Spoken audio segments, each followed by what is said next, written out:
सिमरन के लिए मसूरी सिर्फ एक हिल स्टेशन नहीं था, बल्कि यादों का एक संग्रहालय था। हर गली, हर मोड़, हवा में बहती चाय की महक, सब कुछ उसे आकाश की याद दिलाता था। आकाश, उसका बचपन का दोस्त, उसका सबसे करीबी, और वो लड़का जिसे जिसे वह तब से चाहती थी जब उसने पहली बार उसे टूटे हुए झूले से गिरने से बचाया था। 5 साल बाद वह वापस आई थी, इस बार एक सफल आर्किटेक्ट के रूप में, अपने पिता के पुराने बंगले को नया रूप देने। आकाश अब एक जिम्मेदार जवान आदमी था, जो अपने पिता की किताबों की दुकान संभालता था। मिलते ही दोनों के बीच का अंतराल मानो पल भर में समाप्त हो गया। नहीं बदली तू, आकाश ने मुस्कुराते हुए कहा। उसकी आंखों में वही पुरानी चमक थी। और तू बहुत बदल गया है, सिमरन ने शरारत से कहा, लेकिन उसकी निगाहें उसके चौड़े कंधों और गहरी आंखों पर ठहर गईं। अब तो मूंछें भी आ गई हैं। आकाश ठहाका मारकर हंसा। वक्त बदलता है सिम्मी, बस हमारी दोस्ती नहीं बदली। दोस्ती? सिमरन के दिल ने धोखा खाया। क्या वह सच में सिर्फ दोस्ती चाहती थी? अगले कुछ दिन यूं बीते जैसे वक्त वापस लौट आया हो।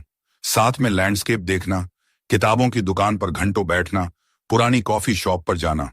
लेकिन अब सब कुछ अलग था। उनके बीच की खामोशियां अब बोझिल नहीं, बल्कि एक अजीब सी मिठास से भरी होती थी। जब वे साथ चलते तो उनके हाथ कभी कभार अनजाने में छू जाते और बिजली का एक झटका सिमरन की रीढ़ तक दौड़ जाता। एक दिन अचानक मूसलाधार बारिश शुरू हो गई। वे दोनों शहर से बाहर एक छोटे से मंदिर में फंस गए। पास में ही एक पुराना टूटा फूटा मचान था। बारिश से बचने के लिए वे उसमें दुबके। बारिश की बूंदें पत्तों से टपक रही थीं और ठंडी हवा चल रही थी। सिमरन कांप उठी। आकाश ने बिना कुछ कहे अपनी हल्की जैकेट उतारकर उसके कंधों पर डाल दी। उसकी उंगलियां उसके नम कंधों को छूकर हटीं, लेकिन उस स्पर्श में कितनी बातें थीं। सिमरन ने उसकी तरफ देखा। बारिश के पानी से उसके बाल चिपके हुए थे और उसकी आंखों में पूरा आसमान उतर आया था। वह उसे घूर रहा था। सिम्मी, उसने धीमी आवाज में कहा। उसका स्वर भारी था। हूं? तू जानती है, मैंने इन 5 सालों में हर रोज तुझे याद किया, हर बारिश में तुझे ढूंढा। सिमरन का दिल जोर से धड़कने लगा। उसने अपनी नजरें नीची कर लीं। आकाश ने धीरे से उसकी ठुड्डी पकड़कर उसका चेहरा ऊपर उठाया। उसकी उंगलियां कोमल थीं, मखमली। आकाश, उसकी सांसों में कंपन थी। आकाश ने कोई जवाब नहीं दिया। वह धीरे धीरे उसके करीब आया। सिमरन ने अपनी आंखें बंद कर लीं। उसके होंठों का स्पर्श हल्का था, बारिश की पहली बूंद की तरह कोमल। एक अनजानी सिहरन उसके शरीर में दौड़ गई।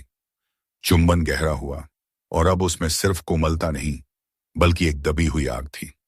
आकाश का एक हाथ उसके बालों में था, जबकि दूसरा उसे अपने से चिपकाए हुए था।